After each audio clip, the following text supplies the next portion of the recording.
नमस्कार दोस्तों, स्वागत है आपका गांधीनामा के नए अंक में। दोस्तों, आज हम बात करेंगे गांधी के उस गुरु के बारे में जिसके कहने पे गांधी भारत आते हैं।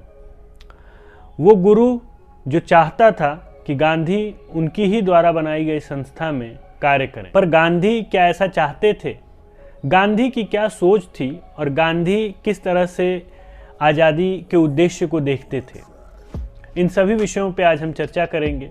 दोस्तों, हम बात कर रहे हैं गोपाल कृष्ण गोखले की। गोखले के कहने पे गांधी भारत आते हैं, लेकिन विडंबना ये कि गांधी के आगमन के कुछ समय बाद ही गोखले की मृत्यु हो जाती है। गोखले उस वक्त भी अस्वस्थ रह रहे होते हैं और गांधी उनके स्वास्थ्य की चिंता हर वक्त करते हैं। गांधी उन्हें सलाह भी देते हैं कि आप अपने स्वास्थ्य की चिंता करिए और वजन घटाइए। गोखले ने गांधी से कहा कि अब आप मेरी चिंता छोड़िए, राष्ट्र की चिंता करिए। आपको भारत भ्रमण पे निकलना है, भारत को जानना है। दोस्तों, हम सभी जानते हैं कि गांधी एक कुलीन समाज से आते थे। गांधी ने गांव नहीं देखा था क्योंकि गांधी का जन्म शहर में ही हुआ था। इसलिए गोखले जानते थे कि भारत की आत्मा गांव में बसती है और अगर गांधी गांव का भ्रमण करेंगे तो उन्हें पता चलेगा कि वास्तविक स्थिति क्या है। गांधी को वो एक परिपक्व नेता के तौर पे देखना चाहते थे। हालांकि इससे पहले दक्षिण अफ्रीका में गांधी ने एक सफल आंदोलन किया था जिसकी वजह से उनकी ख्याति भारत तक पहुंची थी और गोपाल कृष्ण गोखले चाहते थे कि जिस तरह से दक्षिण अफ्रीका में उन्होंने एशियाइयों की हक की लड़ाई अंग्रेज़ों से लड़ी, उसी तरह वे आके अपने देश में भी स्वतंत्रता की लड़ाई को लड़ें।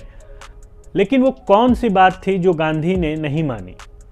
गांधी के बारे में C.F. एंड्रयूज़, जो गोपाल कृष्ण गोखले के मित्र थे, उन्होंने एक बहुत सटीक भविष्यवाणी की थी। 1914 में C.F. एंड्रयूज़ दक्षिण अफ्रीका के एक मुद्दे में गांधी के साथ मिलकर के काम किया था। वे गांधी को करीब से जानते थे। C.F. एंड्रयूज़ और गांधी ने जो मिलकर काम किया था उसके तहत ही दक्षिण अफ्रीका में भारतीयों पे से पोल टैक्स अर्थात चुनाव टैक्स हटा लिया गया था। इसके तहत कई और प्रतिबंध भी हटे थे जो उस वक्त भारतीयों पे दक्षिण अफ्रीका में लगे हुए थे। उसी साल दिसंबर में गोखले को C.F. एंड्रयूज़ एक चिट्ठी लिखते हैं। उसमें वे लिखते हैं कि मैं काफ़ी समय से सोच रहा हूं कि गांधी जब भारत जाएंगे तो सबसे पहले उन्हें क्या करना चाहिए। हालांकि इस विषय पे सोचना व्यर्थ है क्योंकि गांधी जो भी करेंगे वो अपने मन मुताबिक करेंगे। वे ऐसे व्यक्ति नहीं हैं जिन्हें किसी सीमा रेखा में बांधा जा सके या उन्हें दिशा निर्देशित किया जा सके। लेकिन एक बात जो मैं बेहद सकारात्मक तरीके से सोचता हूँ वो ये कि Gandhi servant of Indian society में बहुत लंबे समय तक कार्य नहीं कर पाएंगे।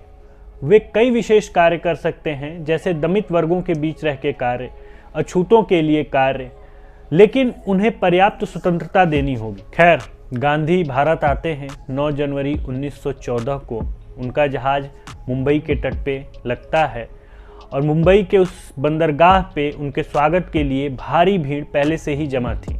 उस वक्त मुंबई राजनीतिक और सामाजिक चेतना का केंद्र हुआ करता था। वहाँ के बुद्धिजीवियों में गांधी द्वारा दक्षिण अफ्रीका में किए गए कार्य की व्यापक तौर पे चर्चा होती थी। गोखले ने अपने शिष्य के कार्य को प्रचारित और प्रसारित करने में व्यापक काम किया था। 12 जनवरी की सुबह गांधी दादा भाई नौरोजी से मिलते हैं। दादा भाई नौरोजी वे दूसरे व्यक्ति हैं जो गोपाल कृष्ण गोखले के बाद गांधी को सबसे प्रिय थे। गांधी का भारत में जोरदार स्वागत होता है। पहले मुंबई में उनके स्वागत में कई सभाएं रखी गईं, बाद में गुजरात में उनके स्वागत में कई सभाएं रखी गईं और फिर जब गांधी कलकत्ता गए तो वहाँ भी उनका स्वागत उसी तरह से किया गया। और कमाल की बात यह है कि गांधी के स्वागत में जिन्ना भी शामिल थे। दोस्तों, जिन्ना का प्रभाव उस वक्त मुंबई के समाज में सबसे अधिक था। गांधी नए नए आए थे। गांधी ने जहां एक तरफ गुजराती में भाषण दिया, वहीं जिन्ना अंग्रेजी में भाषण दिया करते थे। ये साफ तौर पे देखा जा सकता है कि जिन्ना पे अंग्रेजियत हावी थी, लेकिन गांधी इस बात को समझते थे कि अगर अपने लोगों के बीच में अपनी बात कहनी है तो उन्हें उनकी ही भाषा में समझाई जानी चाहिए। गांधी को C.F. एंड्रयूज़ ने शांति निकेतन जाने को कहा। शांति निकेतन जाने का उद्देश्य सिर्फ ये था कि उस वक्त रविन्द्रनाथ टैगोर से गांधी काफ़ी प्रभावित थे और वे उनसे मिलना चाहते थे। रविन्द्रनाथ टैगोर हाल ही में नोबेल प्राइज़ जीते थे और वे एशिया के पहले व्यक्ति थे जिन्होंने यह सम्मान जीता था। गांधी शांति निकेतन पहुंचते हैं, लेकिन रविन्द्रनाथ टैगोर वहां पे उपस्थित नहीं थे। उन्होंने ये तय किया कि वे कुछ दिनों तक शांति निकेतन में रुकेंगे, लेकिन ऐसा नहीं हो सका क्योंकि उसी दौरान उनके गुरु गोपाल कृष्ण गोखले की मृत्यु हो गई, जिसकी सूचना गांधी को मिली और गांधी तुरंत पूना के लिए रवाना हो गए। पूना में गोपाल कृष्ण गोखले की शोक सभा रखी गई थी। वहां गांधी शामिल हुए और उन्होंने गोपाल कृष्ण पर एक मार्मिक भाषण दिया। गांधी ने कहा कि राजनीतिक और सामाजिक क्षेत्र में उनका बड़ा योगदान रहा है। मैं भारत में एक वास्तविक और सच्चे नेता की खोज में था। गोपाल कृष्ण गोखले के रूप में मुझे वो नेता मिला। गांधी उस सभा से निकल करके जैसे ही पूना स्टेशन पे ट्रेन में बैठते हैं, उनके साथ एक और सज्जन उसी ट्रेन में सवार थे। ये कोई और नहीं, श्रीनिवास शास्त्री थे। जी हाँ, Srinivas Shastri servant of Indian society के एक सक्रिय सदस्य थे। गोपाल कृष्ण गोखले के बाद वे चाहते थे कि उन्हें उसकी कमान मिले, लेकिन गांधी को लेकर के वे थोड़े असहज रहते थे। उन्हें लगता था कि गोपाल कृष्ण गोखले के बाद गांधी हो सके तो इस सोसाइटी या इस संस्था को आगे ले चलें, लेकिन उन्हें नहीं पता था कि गांधी को इसमें कोई दिलचस्पी नहीं थी। गांधी को दिलचस्पी थी तो वो स्वराज में थी। गांधी अपना रास्ता तय कर चुके थे। गांधी मन बना चुके थे कि उन्हें किस रास्ते पे चलना है। वे सत्याग्रह को एक बार प्रयोग दक्षिण अफ्रीका में कर चुके थे और वे जानते थे कि यही एक रास्ता है जिसके तहत अंग्रेजों को झुकाया जा सकता था।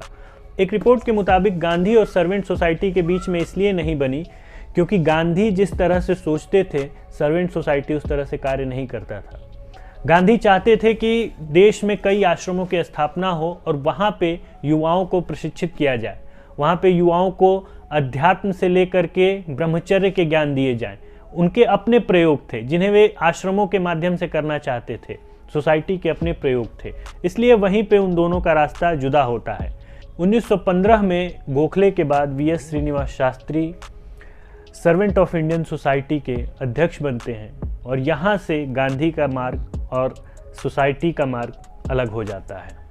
C.F. एंड्रयूज अपनी बात को दोहराते हुए एक बार फिर से याद करते हैं और सोचते हैं कि मैंने गोपाल कृष्ण गोखले को इस बात के लिए आगाह किया था कि गांधी का रास्ता अलग है और वे अपने ही रास्ते पे चलना पसंद करेंगे। तो दोस्तों, ये था गांधीनामा का एक और किस्सा। अगले किस्से में हम फिर से हाजिर होंगे और कुछ नई रोचक जानकारियाँ आपको देंगे। तब तक के लिए धन्यवाद।